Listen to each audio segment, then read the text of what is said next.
우리는 어떤 성탄절을 맞이할 것인가? 한번 이 부분을 가지고 한번 이제 깊게 한번 보겠습니다. 그래서 사전 좀 꺼내 놓으셔야 될 것 같은데 이번 사전이 좀 있어야 될 것 같아요. 사전. 바빌렉스는 안 되고요. 사전 꼭 있으셔야 됩니다. 목사님. 사전. 제가 찾아볼 게 하나 있기 때문에 사전을 준비해 주세요, 목사님. 제가 한 20초 기다리겠습니다. 사전 꼭 있으셔야 돼요.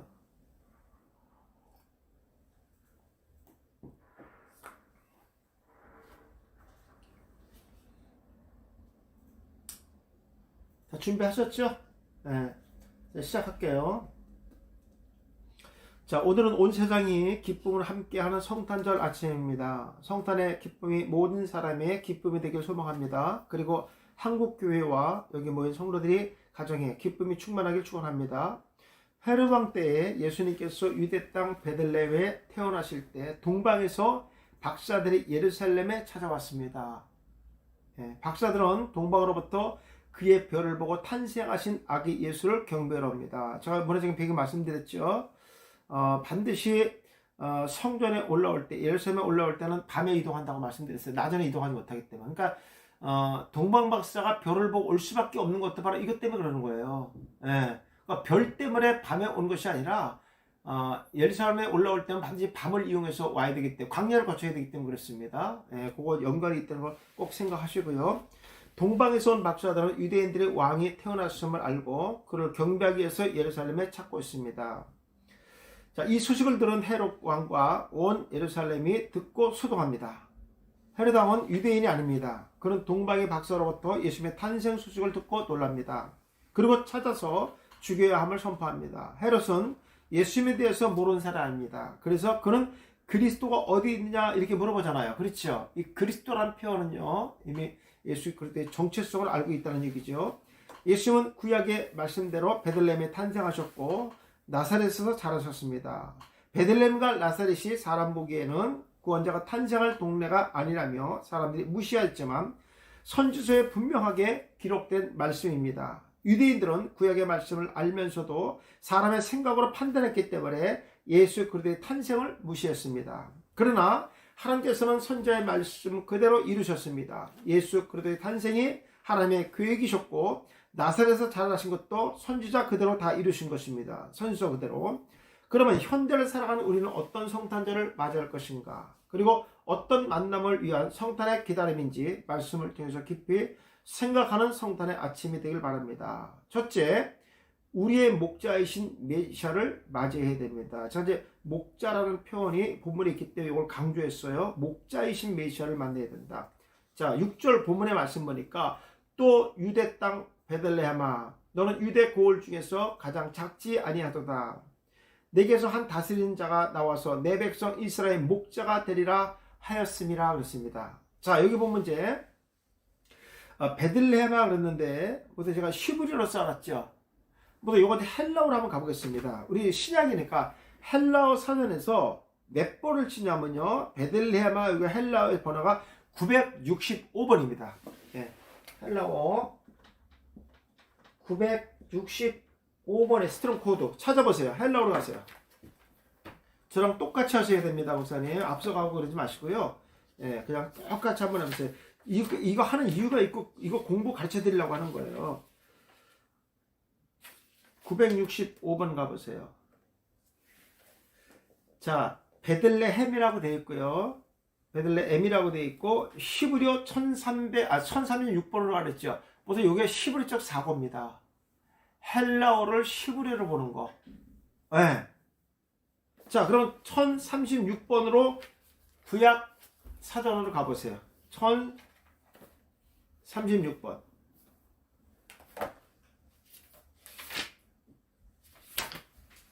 1036. 그럼 우리가 많이 찾아 베이틀레헴을 찾아야 되잖아. 그죠? 그렇게 나올 1306번 말고 1035번 가보세요. 베틀레헴이라고 나와있죠? 베이트와 레헴이 합성어가 되는 것이 우리가 보편적으로 많이 알고 있는 거예요. 그렇죠? 근데 헬라어에서는 히브리적 사고에 뭘로 가라냐면요. 1036번 베트 레아프라라고 되어 있어요. 기가 막힌 겁니다, 목사 이거. 그러니까 우리가 뻔히 알고 있는데 베들레헴은 그 단어인지 알고 있는데 아니라고요, 목사님. 이게 단어가 여기서는 지금 1036번, 우리가 보편적 1035번이 거의 95%예요. 근데 왜 여기서 1036번으로 가렸는가? 그러면 데이트, 집과 6083이 나눠져 있잖아요. 그럼 다시 원고로 가보세요. 네, 그럼 제가 이렇게 쓰겠습니다. 베틀 레아프란데 베이트, 바이트, 집과 아파란 단어가 합성해요. 레헴이 아니라. 뜻이 봐. 티끌로 달리다, 회색으로 되다, 거칠어이다, 먼지가 된다, 이런 뜻이에요. 이거에 합성을 하니까요. 그런 집이라는 거예요. 예. 그러니까 유대 땅, 먼지와 같은 집에 있는 너, 유대 고을 중에 가장 작지 않다, 이런 뜻이잖아요. 해석으로 하면은. 그럼 보겠습니다. 자, 베들레헴은 정말 이렇게 성경을 정확하게 우리가 보고 말씀을 선포한다는 것이 하나님이 얼마나 기뻐하실까. 근데 이런 생각을 해요, 진짜로. 예. 같은 베들레헴도 두 개의 단어가 있다는 걸 우리 모르고 있었잖아요. 근데 보니까 시울에도 두 개의 단어가 있더라고요. 야, 정말 너무 감사해요. 자, 베들레헴은 구약에 기록된 말씀처럼 메시아의 탄생 지역입니다. 대제사장과 서기관들은 구약의 근거에서 예언된 메시아가 베들레헴에서 탄생할 것을 알고 있었던 것입니다. 그렇죠. 왜냐하면 예언된 거니까요. 자, 그래서 그들은 메시아 대망 사상을 가지고 있었던 것입니다. 베들레헴은 빵집의 의미가 있으며 제가 기본적으로 베들레헴인데 여기서 불렀던 이 베들레헴은 다른 단어로 불렀다는 걸만 얘기하는 거예요. 그 뒤에 풀었어요. 지리적으로 빵의 원료인 밀이 많이 생산되는 곳입니다. 예수님도 자신을 말씀의 떡이라고 표현하시면서 메시아가 어디 출신인지 누구의 후손인지에 대한 분명한 정체성이 검증되어야 하며 그 첫 번째 조건이 메시아적인 예언들이었습니다. 만약 예언의 말씀에 어긋나면 그런 진정한 메시아가 될 수 없기 때문입니다. 당시에 지정 특성 중에 베들레헴은 티끌과 같이 이름 없는 자들이 태어나는 곳이 아니었습니다. 예. 자, 여기 보세요. 그 베이틀레헴이 불렀던 이 단어가 합성어인데 아파로와 연결된 합성어를 썼다는 거예요. 예. 그러니까 거칠어진 먼지와 같이 하찮은 곳으로 보았다는 거예요. 이렇게 봤다는 거예요.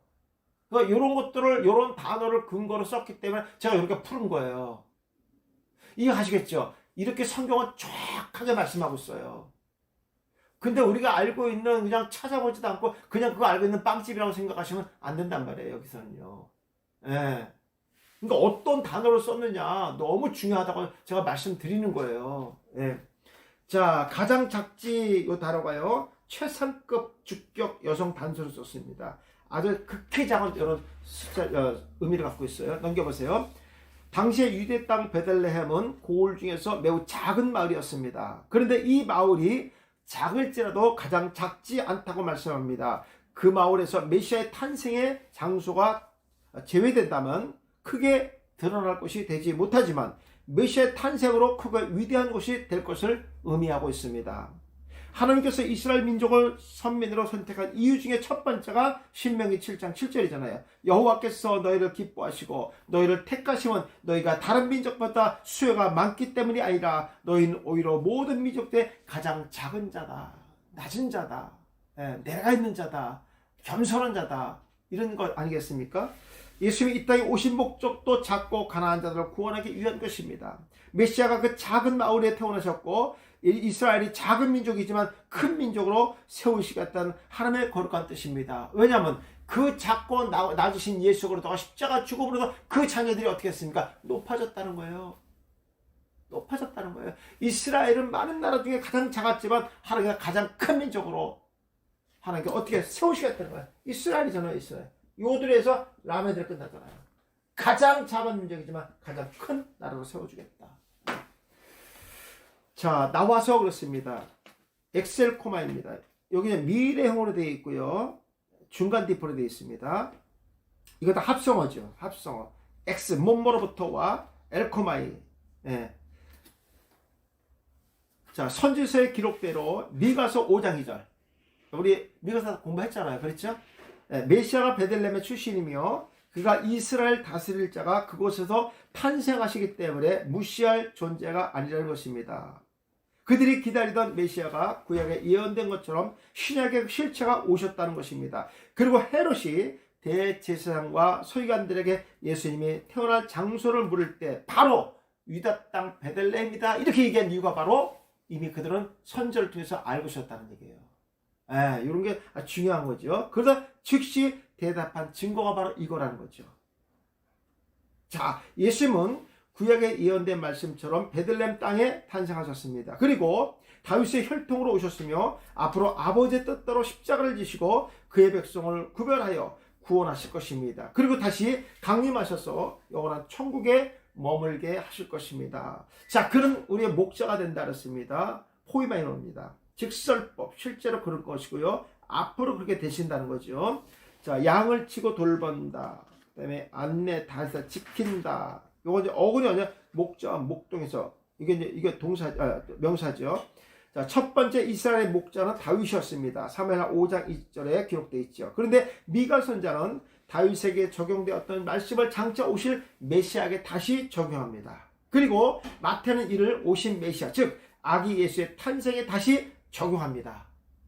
미가서 5장 2절에 있는 말씀을 이제 마태는 마태복음 2장 6절에 그것을 예수 그리스도와 다시 적용. 그러니까 그림자가 예언된 그림자가 실체로 오심을 지금 기록하는 거죠. 마태는요. 자, 성경은 아기 예수의 탄생과 그의 사역에 대해서 확실하게 구분했습니다. 내 백성 이스라엘의 목자가 된다. 내 백성 이스라엘의 목자가 된다. 제한시켜버렸죠.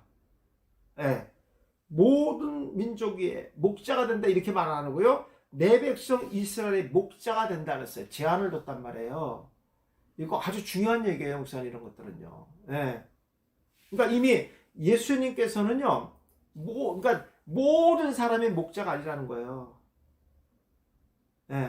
목자는 자기 양을 알아보는 거예요. 양도 목자의 음성을 듣습니다.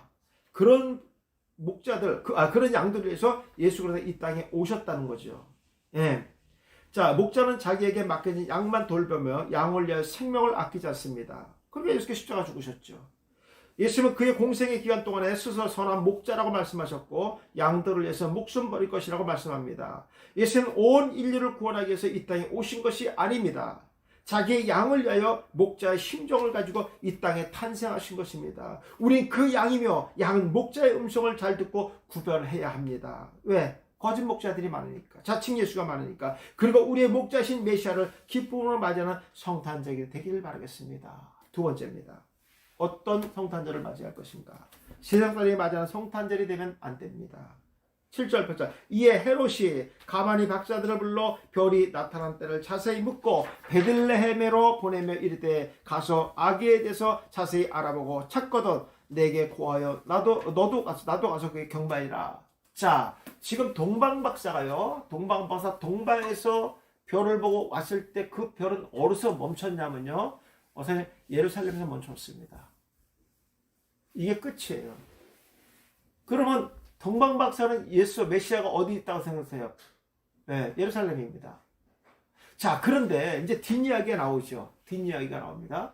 자, 뒤에서는 이제 왕은 지금 메시아가 어디서 태어나 선자로부터 들었죠. 그렇죠. 선자 제사장으로 들었죠. 베들레헴입니다.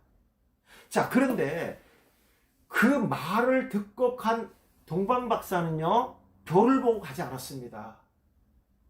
별을 보고 가지 않았어요. 그러면 잘 생각해 보세요. 그럼 지금 누구의 말을 듣고 갔냐면요. 왕은 제사장의 말을 듣고 지금 박사들을 베들레헴으로 보낸 거예요. 그때 별을 보고 가지 않았어요. 그때는요. 그 얘기가 뒤에 나옵니다. 뒤에 아주 중요한 얘기가 나오는 거예요. 지금 앞에 얘기한 거는 우리가 기본적으로 알고 있는 내용들입니다. 이제 이 두 번째 여기서 중요한 거예요. 자, 보겠습니다. 헤롯은 박사들을 자신의 개인적인 염탐꾼으로 이용하려고 그들을 베들레헴으로 이거 못하겠네요. 보내서 예수님을 찾아 보내시며 예수님을 찾아 그 결과를 자신들에게 보고하도록 명했습니다. 자, 자세히 묻고 아크리 보고입니다. 자세히 물었다. 자세히 물었고 직설법 실제로 그렇게 한 거죠. 예, 이건 이미 그런 마음을 갖고 있었죠. 이전부터 이런 거에 대한 정보를 알기를 원했다는 얘기죠. 그것이 현지에 그대로 나타난 겁니다. 이건 확실히 묻다, 정확히 알다. 근데 어구는 뭐냐면요, 시간이 현 시점이라고 돼 있어요. 현 시점. 네, 현재 시점. 그러니까 뭐 이전에 뭐 예언됐고 이것이 중요한 게 현 시점이 어디냐. 예. 그다음에 뾰족한 끝, 마지막 결정적인 단서를 얘기하겠죠. 예.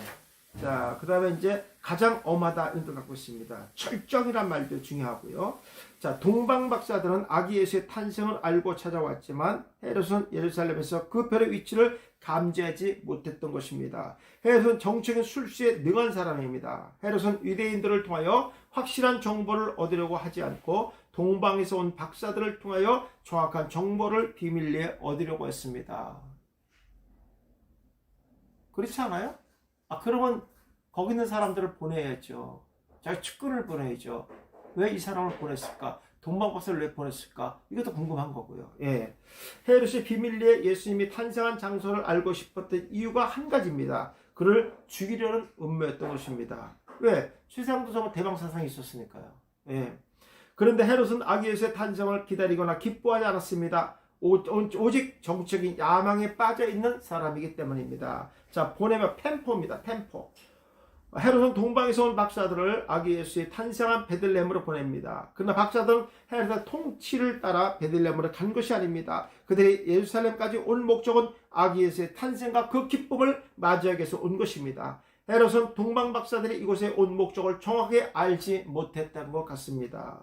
동방 박사들이 별을 보고 찾아간 것은 하나님의 확실한 의도와 섭리 안에 있다는 것을 알 수 있습니다. 그리고 이 땅의 통치자가 누구인지 확실한 믿음이 박사들에게 있었다는 것입니다. 자, 자기신도 그에게 경배한다. 헤롯이 그렇게 말하잖아요. 가정법. 이건 가정법이죠. 할 수도 있고 안 할 수도 있어요. 그렇죠? 네, 이 말은 또 그런 거예요. 내가 이렇게 말하지만 안 할 수도 있다. 이것이 깔려 있다는 얘기예요. 예, 가정법이기 때문에 그렇습니다. 그 마음은 이미 이전부터 갖고 있었다는 얘기예요. 과거니까요. 예배를 하다 경의를 표하다. 무엇을 향하여 입을 맞춘다. 이런 뜻이에요. 이 말은요. 경배한다. 예, 그 메시아를 향해서 너희들이 믿거든 메시아를 향했다. 입을 맞추겠다. 복종하겠다는 뜻이거든요. 거짓말이잖아요. 예. 왜? 가정법을 썼으니까요. 헤롯이 동방박사에게 자신의 음모를 은폐하기 위한 말이 경배였습니다. 그의 말은 과거로부터 지금까지 한 번도 아기 예수를 기다리거나 환영할 의사가 전혀 없었던답니다. 그리고 그는 아기 예수 앞에 무릎을 꿇거나 경의를 표하는 자가 아닙니다. 헤롯이 말하는 거짓 경배와 동방박사들이 맞은 성들의 경배는 그 의미와 차원이 다른 것입니다. 그렇죠. 이심의 탄생 소식은 베들레헴과 이곳을 통치하는 자들을 소동이었지만 정작 베들레헴에서 조용하고 고요한 성탄의 밤이었습니다. 그리고 아기 예수님을 맞이한 사람들은 들의 양을 치는 목자들 뿐입니다. 유대인들은 메시아 사상 속에서 하나님의 아들을 기다렸지만 아기 예수님이 이 땅에 오실 때 그를 경배를 하거나 요란하게 맞이하는 성탄의 밤은 아니었습니다. 성탄의 주인공은 예수 그리스도십니다. 우리는 세상과 다른 성탄절을 맞이하기를 바랍니다. 셋째, 우리도 성탄절을 기뻐하며 맞이해야 됩니다. 2장 9절 10절 박사들이 왕의 말을 듣고 갈새 동방에 보던 그 별이 문득 앞에 인도했다. 문득 생겼다는 거예요. 그러니까 처음부터 갈 때 있었던 게 아니라 가다가 문득 별이 생긴 거죠. 예. 악이 있는 곳에 머물러 서 있는지라 그들이 별을 보고 매우 크게 기뻐했다. 또 기뻐했더라. 이렇게 나옵니다. 자, 동방박사들은 왕의 말을 듣고 베들레헴을 떠나지만 하나님의 별을 통하여 그들을 인도하셨고 그 별은 아기 예수님이 계신 곳에 멈춥니다. 갈새 A도입니다. 직설법 과거동도 복수에 돼 있죠. 그러니까 한 명이 간 게 아니잖아요. 그죠? 박사들이 간 거죠. 자, 마태는 동방박사가 베들레헴으로 간 것은 별을 따른 것이 아니라 왕의 말을 듣고 갔다고 기록하고 있습니다. 동방박사들이 동방에서 보았던 별은 예루살렘까지 인도되었고 현재는 나타나지 않습니다. 그러다 박사들은 아기 예수님이 계신 곳이 예루살렘이라고 생각했던 것입니다. 그러나 헤롯은 대제사장과 서기관들의 말을 인용하여 아기 예수님이 계신 곳이 베들레헴인 것을 알고 동방 박사들을 그곳으로 보냈던 것입니다. 자, 인도하여 프로하고입니다. 프로하고. 직설법, 실제 인도한 거죠. 앞으로 가는 것이고 앞서 간다는 뜻입니다. 예. 그리고 이끌어갔다, 뭐 이렇게 인도했다. 그러니까 쉽게 해서 박사들을 별이 안내했다는 뜻이죠. 예수님 계신 곳에. 동방 박사들이 아기 예수님이 계신 곳을 찾아갈 때 낮에 가지 않고 밤에 간 것은 낮은 무조건 밤은 서늘하기 때문에 대부분 먼 길을 갈 때는 밤에 별을 보면서 여행하는 관습이 있었습니다. 문득이란 단어의 의미는 활기를 불어넣는 표현입니다. 박사들이 왕의 말을 듣고 확신 없이 베들레헴을 가고 있었지만 박사들이 동방에서 보았던 별이 문득 나타난 것입니다. 그리고 그 별이 자신들 앞에서 인도하고 있습니다. 박사들에게 나타난 그 별이 아기 예수님이 계신 베들레헴까지 인도되었으며 박사들은 그 별을 보면서 메시아가 베들레헴에서 탄생하셨다는 사실을 확신할 수 있습니다. 자, 머물러 섰는지를 알았습니다. 예. 시스템이죠. 직설법, 과거, 수동. 직설법, 과거, 수동태. 그러니까 동방박사 입장에서는 자기들의 의지와 상관없이 별이 멈춘 거죠. 수동이니까. 예. 그리고 그 별은 예수님 계신 곳에서 멈추기로 작정되어 있는 거죠. 과거형이니까. 예. 여기 보면 이제 확정하다는 뜻도 있고요. 작정되었다 이런 단어들이 중요하고요. 여기 또 데리고 갔다는 말이 참 재밌었죠. 예, 그냥 멈춘 것이 아니라 처음부터 거기 있었던 게 아니라 그 별이 움직여서 데리고 갔다는 거예요. 예, 그리고 예수님 계신 곳에 멈췄다 이런 뜻이죠. 박사들에게 비추던 그 별이 그들의 발을 실제로 멈추게 했습니다. 박사들을 인도한 별은 아기 예수님이 있는 곳까지 하나님의 역사하심과 거룩한 뜻 안에서 작정된 것입니다. 그들이 정할 위치는 별이 머문 곳이며 아기 예수님이 계신 곳이고 하나님의 작정된 뜻 안에서 그 별은 멈추게 하신 것입니다. 박사들이 멈춘 것이 아기 예수님이 탄생한 장소는 아닙니다. 그 시기는 예수님이 태어나시기 한 달 이후에 찾아갔던 것입니다. 당시에 해산한 산모는 피를 흘렸기 때문에 부정했습니다. 그 기간이 남자는 30일, 여자는 60일 동안 부정했습니다. 그래서 산모는 부정함을 씻고 성전에 올라간 이후에 사람들을 만날 수 있었습니다. 자, 그때 박사들이 기뻐했다는 것은 카이로입니다. 카이로. 이건 뭐 엄청난 기쁨을 나타내는 거죠. 수동 디포입니다. 기뻐하는 자체는 동방박사 디포인데 그 기쁨은 무엇을 통해서 온 거예요? 메시아를 만난 이 사건의 영향을 받은 거죠. 동방박사는 별이 멈춘 것을 보고 크게 기뻐했습니다. 그들이 크게 기뻐한 것은 동방에서부터 소망하며 기다렸기 때문입니다. 그리고 그 기쁨은 별의 인도를 받은 것이며 하나님의 역사하심의 결과였습니다. 박사들의 기쁨이 복수형으로 사용됐어요. 한번 보세요, 목사님. 기뻐했다라 3인칭 복수로 돼 있죠. 네. 그럼 이거 어떻게 할 것이냐? 자, 이것은 많다라는 그 동방박사에 있는 무리들이 다 기뻐했다 이렇게 해석이 되지만 많다는 숫자적인 의미보다는 멈출 수 없이 계속 누리는 기쁨을 의미합니다. 저는 이렇게 했어요. 해석을. 멈출 수 없이 계속 누리는 기쁨. 왜? 메시가 와야지만 무엇 문제가 해결되니까. 영원한 기쁨과 즐거움과 안식의 복을 누릴 수 있으니까. 예, 그 순간만 누리는 게 아니라 영원히 누리는 기쁨이라는 거예요. 이걸 제가 복수를 그렇게 해석했어요. 괜찮지, 목사님? 이렇게 돼요. 예, 이게 좀 문맥이 좀 맞는 것 같아요. 제가 구속사를 봤을 때. 자, 그들이 누리는 기쁨이 절정에 이르렀음을 보여줍니다. 그러나 대제사장과 서기관들은 지금까지 메시아를 기다렸지만 박사들이 누리는 그 기쁨에는 참여하지 못합니다. 예수 그리스도의 복음의 기쁜 소식은 모두가 듣고 소원했지만 각자 자신의 현실적인 입장에서 생각하고 들었기 때문에 구원과 연관된 기쁨의 효력은 없었습니다. 오직 동방박사만 그 기쁨을 누릴 수 있었습니다. 오히려 세상 사람들이 기다리는 성탄절이 아니라 동방박사들이 누리는 그 기쁨에 참여하는 성탄의 아침이 되길 바랍니다. 성도 여러분, 우리는 어떤 성탄절을 맞이하고 있습니까? 우리의 목자이신 메시아를 맞이하고 있습니까? 아니면 헤롯과 같이 정책인 목적에 의해서, 아니면 세상에서 성광에 의해서 성탄절을 맞이하고 있습니까? 우리는 십자가에 피 흘리고 대속의 은혜를 통하여 그의 백성을 구원할 메시아를 맞이하면서 기뻐하는 성탄절을 맞이해야 할 것입니다. 예수님은 온 인류를 구원하시기 위하여 이 땅에 오신 것도 아니며 그 십자가에서 피 흘리신 것도 아닙니다. 오직 자기 양을 위하여 목자의 심정으로 생명을 아끼지 아니하시고 구속하셨던 것입니다. 동방에서 박사들은 아기 예수에 찾아와 황금과 유황과 몰약을 가지고 왔습니다. 이것은 아기 예수께서 이 땅에 오신 그의 정체성을 확실하게 증거하는 것입니다. 황금은 왕권을, 유황은 신성을, 몰약은 예수 그리스도의 순환과 죽음을 상징하고 있는 것입니다. 아주 중요한 메시지입니다, 목사님. 네, 이런 것들은요. 우리들의 마음속에 무엇을 준비했습니까? 그리고 무엇을 가지고 성탄절을 맞이하고 있습니까? 우리가 지키는 성탄의 의미는 세상 사람이 기다리는 성탄절과 그 의미가 확실히 다르다고 믿습니다. 먼저는 세상과 구별된 거룩한 성도라는 것과 구원의 확신을 통하여 맞이하는 성탄절이 되시기를 바랍니다. 그리고 앞으로 오실 메시아를 맞이하는 성도가 되시기를 주님의 이름으로 축원합니다. 아멘이죠. 예.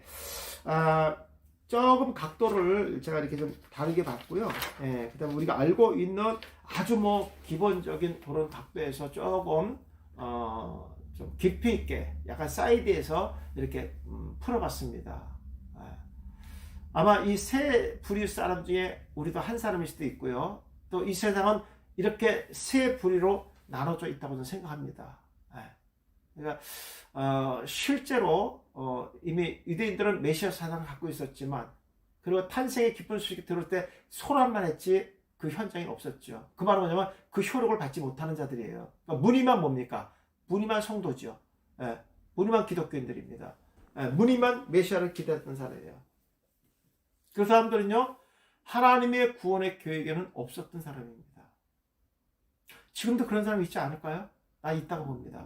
많다고 해요. 죄종들도 많습니다. 그런 자들이요. 정치적인 목적에 어울려서 목회하시는 목사들도 전 너무 많이 봤습니다.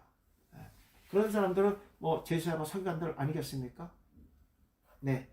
우리가 누구보다 그 사람들이 메시아를 기다리는 것 같지만, 실제로 그들은 가식적인, 그 안에 구원의 효력을 받지 못하는 자들의 모습을 볼 수가 있죠. 또 정치적인 목적으로 이용하는 사람들도 있잖아요. 그렇죠. 너무 많잖아요. 일례로 지금 국무총리 같은 사람 난 그렇게 봅니다. 정세의 국무총리. 안수 집사라면서요. 기가 막히게 그러셔요. 제가 유튜브 봤는데, 그 유튜브 하시는 분이 그 같은 교회 그 집사라 그러더라고요. 자기 그렇게 얘기하더라고요. 자기 이해를 못 하겠다는 거야. 국무총리가 기도를 했는데, 그 기도가 정말 진정성이 있었을까? 자기 같은 예배 드리면서 그 얘기 하더라고요. 자기 같이 정석인 그 집사랑 같이 예배를 드리는데, 그분이 기도하는데, 그게 진정성이 있었나? 이렇게 얘기하더라고요. 유튜브에 나와서 하더라고요. 같은 교회 교인이라고 그러더라고요. 그러면서 하는 말이 지금은 교회 안 나오는 것 같은데. 아이고, 참나. 지금 안수 집사가 주일을 안 지킨다는 거예요. 참나. 니츠를 제가 얼마 전에 봤습니다. 아이고, 참. 정책의 목적으로 메시아를 기다리는 사람들이 있다니까요. 난 그런 분들이, 빨리 회개하기를, 촉구합니다, 진짜로. 저는 정책인 그 국무총리가 구원 못 받아, 이렇게 제가 판단할 수 없습니다. 아무튼 그런 분들이 정말 말씀을 통해서 본인이 회개하고 무엇이 우선인가를 깨닫고 오면 되죠. 우리 그걸 위해서 기도해야지 막 정죄해서는 안 되잖아요. 하나님 뜻이 있는 것이고 구원의 주권은 하나님께 있기 때문에 우리가 함부로 정죄할 수는 없는 거고. 아무튼 속상한 건 틀림없어요. 자, 하나 더 보겠습니다. 죽도록 기도하는 해. 다니엘서니까 목사님 이거 아람어 문법이 좀 있어야 됩니다. 제가 아람어 문법을 여기 써놨으니까 그냥 보면서 그냥 하겠습니다. 다니엘서 6장 10절 13절입니다. 우리가 너무나 많이 알고 있는 얘기고, 아마 이번에 이 코로나 때문에 한국교회 목사님들이 이 설교 다 한 번씩 하셨을 거예요. 홍로드 때 해야 될 필요성도 반드시 있고요. 죽도록 기도하는데 내년에 이제 표입니다. 저희 교회는 이거를 잡았고, 또 아직 정하지 못하신 분들은 이렇게 정하셔도 괜찮습니다. 이 말씀을 가지고. 그 다음에 이제, 거기 이제, 목적은 이제 1대지, 3대지 갖고 이렇게 하셔도 괜찮습니다. 한번 볼까요? 자, 2021년 신축년 새해를 맞이했습니다. 2020년은 전 세계가 우한 코로나 바이러스로 혼란과 어려움이 많았습니다. 올해는 코로나 바이러스로 어려움이 없는 한 해가 되기를 소망합니다. 되게, 1월 1일 첫째 주 설교가 그 교회 표 설교 많이 하시잖아요. 그렇죠? 예, 그거에 맞춰서 이렇게 한 겁니다. 자, 2021년도 새해표가 죽도록 기도하는 해입니다. 나라와 교회가 가정과 사업장과 직장이 우리가 죽도록 기도함으로 복되고 건강하게 힘을 얻기를 축원합니다. 말씀의 내용은 바벨론의 포로로 걸려간 다니엘이 현재 총리의 자리에까지 올라갔지만 그를 시기하는 자들이 있었습니다. 그래서 다리오 왕이 30일 동안 기도하지 못하게 하는 왕의 명령을 내리게 합니다. 다니엘은 다리오 왕의 총애를 받고 있었으며 기도를 잊지 아니한 기도의 사람입니다. 그 결과 사자굴에 던져지고 고난 중에 있었지만 그는 하루에 3번씩 기도했으며 예루살렘을 향하여 창을 열어놓고, 이거 중요합니다. 창을 열어놓고, 이 창이 어떤 창이냐 이것도 중요하고요. 공개적으로 기도했습니다. 다니엘은 숨어서 안 했다는 얘기예요. 예. 다니엘은 나중에 사자굴에 들어가게 되었고 하나님의 사자굴에 천사를 보내셔서 사자 입을 막게 하시고 막고 계셨습니다. 사자굴 속에 들어가서도 다니엘은 죽지 않았습니다. 다니엘이 하나님의 사람임을 확신했습니다. 다니엘의 기도는 응답되었고 승리했습니다. 그러면 다니엘은 어떤 기도를 하였습니까? 첫째, 하나님을 향하여 무릎을 꿇고 기도하며 감사했습니다. 다니엘서 그럼 우리가 이제 내년은 죽도록 기도하네. 첫째, 하나님을 향하여 무릎을 꿇고 기도하며 감사하는 합시다. 이렇게 하고 이제 잡으면 되겠죠. 자, 다니엘이 이 조서에 왕이 도장이 찍힌 것을 알고도 자기 집에 돌아가서 윗방에 올라가 예루살렘을 향하여 창문을 열고 전에 하던 대로 이거 중요합니다. 하루에 3번씩 무릎을 꿇고 기도하며, 그러니까 왕의 조서를 내렸는데도 불구하고 전혀 움직이지 않았다는 거예요. 그의 하나님께 감사했더라. 그 무리들이 모여서 다니엘이 자기 하나님 앞에 기도하여 간구하는 것은 그 무리들은 누굽니까? 왕의 신하들 아니겠습니까? 예. 자, 다니엘은 조세 왕이 도장이 찍힌 것을 알고도 집으로 들어가 하루에 3번씩 무릎을 꿇고 기도합니다. 그는 죽음을 각오하고 하나님께 감사하는 기도를 드렸습니다. 우리 목회자 대한민국 목사들이 전부 이런 설교했어요. 황대상에서. 우린 정말 죽음 앞에서도 신앙의 믿음의 절개를 지키면서 죽음은 죽으래 이런 각오로 여러분 신앙생활을 축복합니다. 할렐루야 이런 아멘 받고 그랬어요. 근데 정작 본인들이 안 하면 큰일 나는 거잖아요. 이거. 자, 열고 그랬습니다. 페타흐란다고 했어요. 페타흐. 우선 페할이라 했죠. 페할. 예. 예. 요거 뭐냐면요. 칼동사입니다. 칼동사. 페할. 아랍어는 아이리 돼 있는데 페할. 칼동사가 됐고 PP 분사 수동. 여성 복수로 되어 있습니다. 네. 여기 아람어라고 되어 있죠? 페타흐, 아람어로 썼어요. 파타흐에서 왔습니다. 프로보다 갈라지다, 석바가 자유롭게 하다. 다니엘은 왕의 도장이 찍힌 것을 알고도 하나님께 기도합니다. 다니엘은 뭐 반항했다 이런 식으로 표현하면 안 돼요. 반항은 아닙니다. 이건 아까 뭐라 했냐면요, 전에 하던 대로 그랬어요. 그러니까 반항하기 위해서 이걸 하는 게 아니라, 그러니까 반항을 안 했다가 반항하려고 하는 거잖아요. 이건 늘 하던 그 방법입니다. 그 하던 대로 그냥 하는 거죠. 이거 반항의 개념이 아닙니다. 네. 그러니까 우리가 이렇게 하면 안 돼요. 아, 나라에서 비대면 예배하는데 왜 반항하냐고, 왜 대면이, 무슨 반항이, 우리 여지가 했던 대로 그대로 가는 건데, 반항이 아니, 그냥 하던 그대로 가는 거예요. 저들이 바꾸는 거죠. 그리고 이거는 헌법에 종교의 자유에 이미 허용된 걸 얘기하는 거예요. 그렇지 않아요? 목사님 정말 방역 때문에 그렇다 그러면요, 저렇게 하면 안 되죠. 목사님 대놓고 성경 찬송가를 비치하지 말래요. 아, 우리 성도들이 교회에서 성경 찬송가만 공용으로 만지나요? 다른 것도 너무 많잖아요. 뭐냐면요, 출입문. 그거 다 잡잖아요. 그럼 아예 출입을 통제해야죠. 그러면 이 성경 찬송가를 공용으로 쓰기 때문에 아예 대놓고 성경 찬송가 비치된 거 쓰지 말으라 그랬어요. 그러면은 화폐도 못 쓰게 해야지. 이 인간들아, 이 더러운 인간들아, 화폐를 못 쓰게 해야죠. 코로나 걸린 사람이 화폐를 만들어 돈을 유통하잖아요. 그거 만든 사람은 어떻게 할 건데요? 말이 되는 소리. 우리 자유 대한민국이에요. 이거는 기독교를 탄압하려고 아예 그냥 작정하고 하는 거예요. 그러니까 제가 하고 싶은 말은 뭐냐면요, 형평을 얘기하지 마세요. 형평은 끝난 얘기예요. 그냥 저 사람들은 그래 형평 안 맞아. 그건 너희도 죽일 거야. 너희 탄압할 거야. 그 얘기예요. 근데 거기다 뭘 다른 형편 얘기를 뭐 그런 얘기 하지 마세요. 그건 끝난 얘기예요. 그거는요. 지금은 완전히 기독교를 탄압하려고 아주 작정하고 들어온 거예요. 근데 뭘 비교를 하고 뭐 이런 얘기 하지 마세요. 그러면 어떻게 해야 돼요? 다니엘 같은 이런 마음으로 우리 반항하는 것도 아니에요. 그냥 늘 하던 대로 하는 거예요. 뭐 그래서 식당 늘 하던 대로 마스크 벗고 밥 먹잖아요. 그럼 그건 반항 아니에요? 그냥 하는 대로 하는 거예요. 그러니까 우리가 성경을 어떤 방향에서 보느냐가 다른 거예요. 근데 저들은 그렇게 안 하잖아요. 교회가 협조를 안 한다는 거예요. 다른 사람도 협조하니까 더 많은데. 예, 그러니까 우리 그런 문제가 아니라 우리 거대로 그냥 그대로 가는 거예요. 속된 말로 죽으면 죽으리라는 마음으로 가는 겁니다. 예. 제가 조금 흥분했는데 죄송합니다. 자, 다시 한번 하겠습니다. 거기에 다시 할게요. 다시 하겠습니다. 열고 거기 있다. 다니엘은 거기 다시 할게요. 다니엘은 왕의 도장이 찍힌 것을 알고도 하나님께 기도합니다. 다니엘은 세상의 왕을 두려워하는 사람이 아닙니다. 만왕의 왕이신 하나님을 두려워하며 그를 경배했던 것입니다. 다니엘은 기도는 매우 적극적입니다. 그가 창문이 있는 방에서 기도했다는 사실을 강조하고 있습니다. 그의 기도의 모습에 왕을 두려워한 나머지 숨어서 기도하지 않았다는 것입니다. 그가 왕을 두려워했다면 골방에서 기도를 했을 것입니다.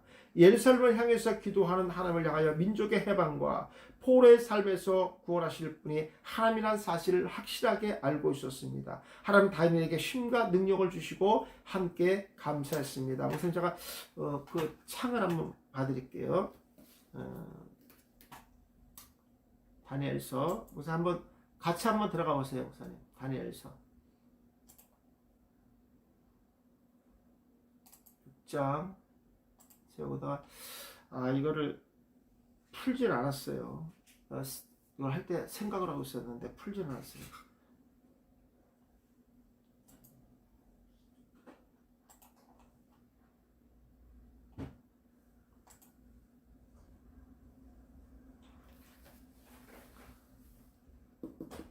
그 창이 아니군요. 카우란 단어 썼는데 카우. 카우 3551번 볼까요? 3551번. 딱 다니엘 여기 한 번 나왔네. 이거는요. 예.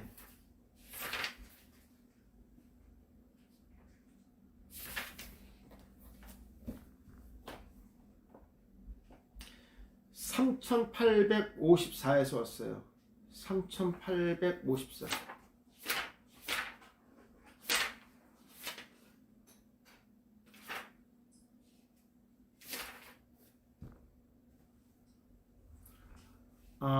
라하구에서 왔네요. 열망하다. 예.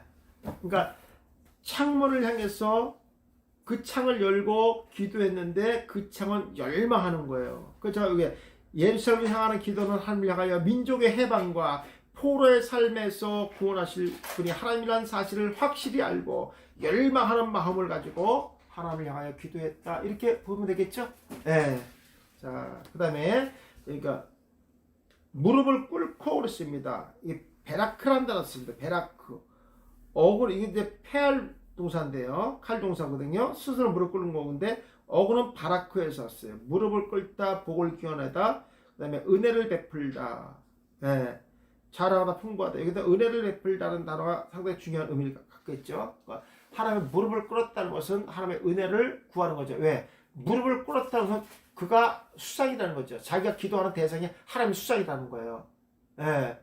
그러니까 수상이 책임져 달라는 얘기잖아요. 간청의 기도 아니겠습니까? 자, 다니엘은 하루에 3번 무릎을 꿇고 기도했습니다. 히브리대 개념의 3의 숫자는 완전하고 부족함이 없다는 의미입니다. 그리고 9시 정오 세시를 통해서 하나님을 향한 완전한 기도를 드리고 있습니다. 다니엘의 기도는 무릎을 꿇는 기도였습니다. 무릎을 꿇는다는 것은 하나님께 절대 복종의 의미와 찬양과 영광을 온전히 드리는 기도였습니다. 다니엘은 먼저 하나님의 은혜를 감사했습니다. 저주의 땅에서 자신과 백성을 버리지 않는다는 확신이 있었으며 민족의 해방과 회복을 위하여 감사했던 것입니다. 다니엘은 왕의 조서처럼 30일 기간에 끝난 후에 기도해도 상관이 없습니다. 하지만 다니엘은 기도하기를 싫은 죄를 범치 않았으며 오직 하나님을 향한 열정에 자신들의 기도를 멈출 수가 없습니다. 아까 나와있죠, 거기요. 열망하는 마음.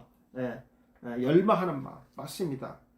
하나님을 향한 열정이, 열망하는 마음이 자신의 기도를 멈추게 할 수 없어서. 그래서 창을 열어놓은 겁니다. 그것이 다니엘이 지금은 기도하는 의도입니다. 목적입니다. 왜냐하면 자기들이 이미 포로에서 해방되는 주권이 하나님 손에 있다는 걸 정확히 알았기 때문에. 그러니까 우리도 그러는 것 같아요, 목사님. 지금 우리 예수를 믿는 우리 특히 주의 종들은요, 사람을 믿어서는 안 됩니다.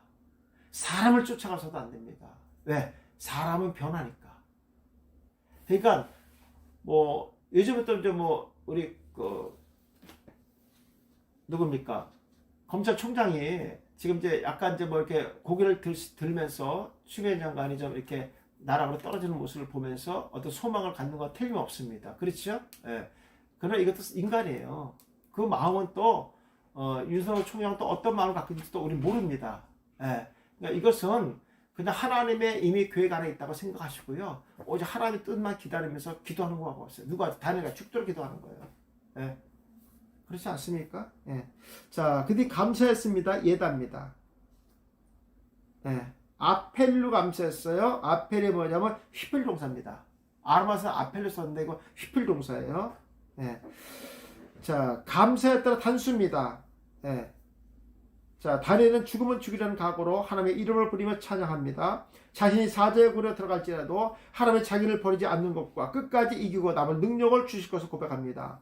다니엘은 오직 하나님을 의지하며 지속적으로 기도했던 기도의 모습을 볼 수 있습니다. 다니엘이 포로였던 자신을 하나님이 지속해서 보호와 은혜의 역사심을 기억하면서 스스로 자복하고 겸손히 감사의 삶을 살 것을 인정하게 됩니다. 그리고 하나님을 칭찬하며 영광을 돌리고 있습니다. 자, 발견하고 그 모습을 발견하죠. 셰카를 나섰습니다. 하펠, 히필 동사잖아요. 하나님 발견하게 한 거 아니잖아요. 그죠? 그럼 어떻게 할까요? 그냥 저것들이 예배 드리나 안 드리나 눈동자같이 지키고 보고 있었다는 거예요. 10% 눈을 뜨고요. 그런 얘기입니다. 자기의 신념이죠, 신념. 자, 다니엘이 싫어하는 무리들은 악의적인 목적을 가지고 모여서 다니엘의 약점을 잡고 그를 제거하기 위한 매일같이 집요하게 추적했음을 암시하고 있습니다. 그래도 다니엘은 하나님을 향하여 드리는 기도는 멈추지 않습니다. 그의 모습은 전적으로 왕을 두려워하거나 사람을 생각하지 않는 담대함을 나타내고 있으며 오직 하나님을 두려워하는 신앙이었습니다. 모였던 무리들은 다리오 왕의 금령을 정면으로 어기는 현장을 목격합니다. 다니엘이 기도할 때 창문을 열고 기도했기 때문에 쉽게 발견할 수 있었습니다. 그러나 다니엘은 하나님께 불쌍히 여겨달라고 기도하며 유대민족을 회복시키다는 간절한 기도를 보여주고 있습니다. 두 번째, 다니엘과 같이 왕의 금지 명령에도 끝까지 모여서 예배해야 됩니다. 12절, 이에 그들이 무슨 이건 바람이 아니라 제가 늘 하던 대로 그냥 우리 하는 거예요. 이건 성경에 있는 대로 하는 거예요. 예배하는데 타협이 어디 있어요? 타협이. 이에 그들이 나가서 왕의 금령에 관하여 왕께 아뢰되 왕이여, 왕이 이미 금령에 왕의 도장을 찍어서 이제부터 30일 동안에는 누구든지 왕 외에 어떤 신에게나 사람에게 구하면 사자굴에 던져 놓기로 하지 않았나이까. 왕이 대답하여 이르되 이 일이 확실하니 메대와 바사에 고치지 못하는 규례니라. 차별적 금지법, 차별금지법이 포괄적 차별금지법이 통과가 되면요 똑같은 현상 나옵니다. 이거 그대로 되는 거예요. 그대로 됩니다.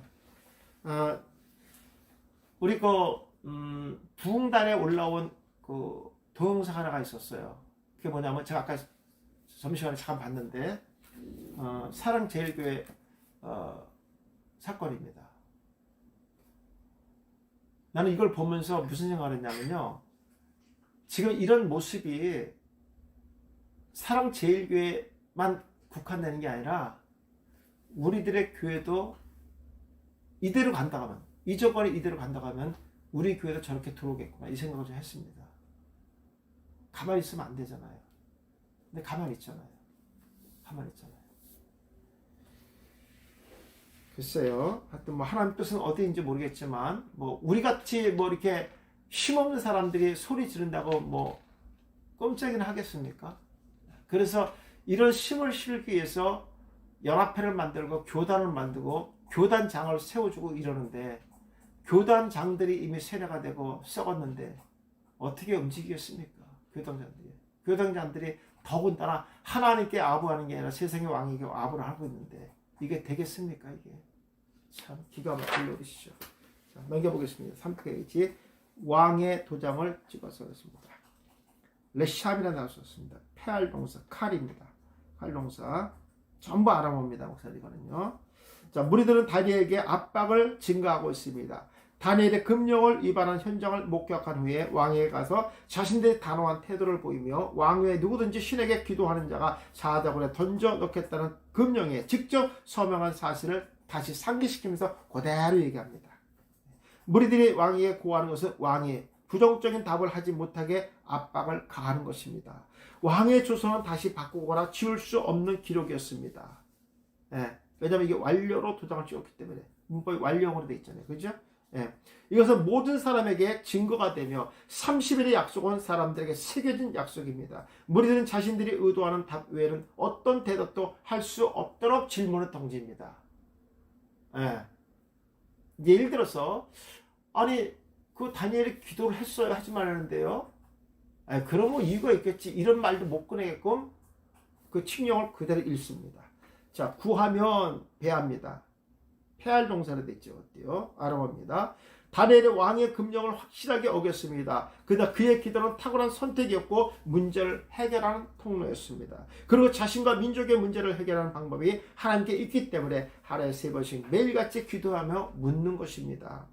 무리들은 다니엘이 이러한 모습을 보면서 자신들의 심정이 부글부글 끓게 하는 요인이 되었던 것입니다. 그래서 단서를 가지고 다리오 왕에게 찾아갔던 것입니다. 다리오 왕은 가락한 무리들의 계략을 전혀 눈치지 못하고 있습니다. 그리고 금령대로 무리에게 대답을 합니다. 던져놓기로 레마라고 되죠. 레마. 히트 파일이잖아요. 히트 파일. 예. 스스로 강조의 의미가 있다 했습니다.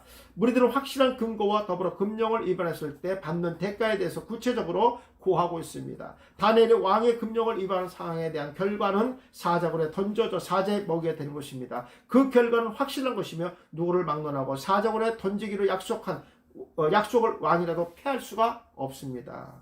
해야지 수 없죠. 무리들의 왕은 왕 앞에서 왕을 기만하는 모습과 같이 보입니다. 그리고 다니엘이 사자굴에 배치되어 먹이가 되는 것이 확실하게 왕 앞에서 부과됐습니다.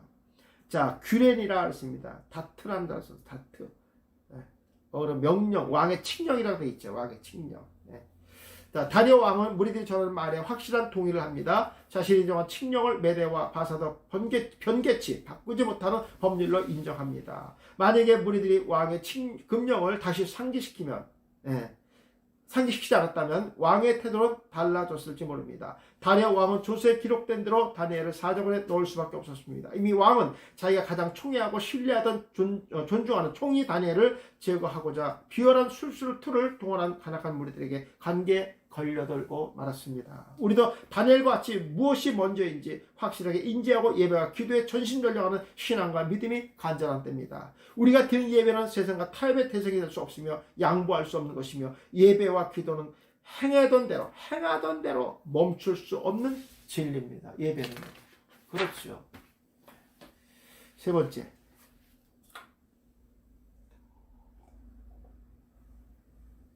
다니엘은 전에 행하던 대로 찬양과 영광을 멈추지 말았다는 거예요.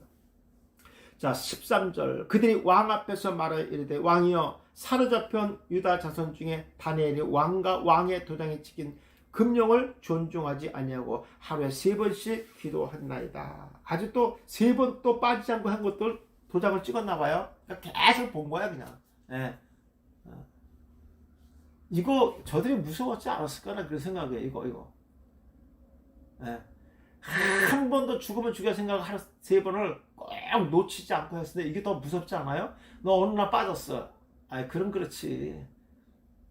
근데 무섭게 그걸 지켰어요. 무서운 거 아니겠어요? 무슨 말인지 아시죠? 예. 저들이 하나님을 절대로 두려워하지 않습니다. 왜? 저들은 하나님의 존재를 모르니까. 근데 하나님의 존재를 저들에게 알리는 방법은요, 우리가 말씀에 있는 대로 지키는 거예요. 그럼 저들은 하나님의 존재를 두려워하지 않겠습니까? 말을 잘 들으니까 하나님의 존재, 자기들이 목숨을 걸고 지키는 하나님이 이 말을 자기 말 한마디 안 하는데 그 하나님이 얼마나 우습겠습니까? 강도가 점점 깊어지게 들어오잖아요. 지금 아주 성경 찬송가를 보지 못하게 찍어버렸잖아요. 아주 그냥 기가 막힙니다. 근데 또 목사님 이런 마음 갖고 안 돼요. 그래도 우리가 갖고 다니는 건 갖고 다니는 데랬잖아요. 그 목사님은 회개하세요. 바로요. 그런 식으로 자꾸 하니까 이게 문제가 되는 거예요. 목사님. 다음 단계는요, 그보다 더 무서운 게 나와요. 또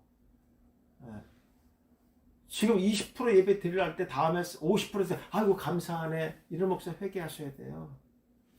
그 즐거운 일이에요 그게요? 20%면 50% 늘렸다 그 즐거운 일이에요? 본질부터가 잘못되어 있는 건데. 자, 사로잡혀 온 칼루트입니다. 칼루트.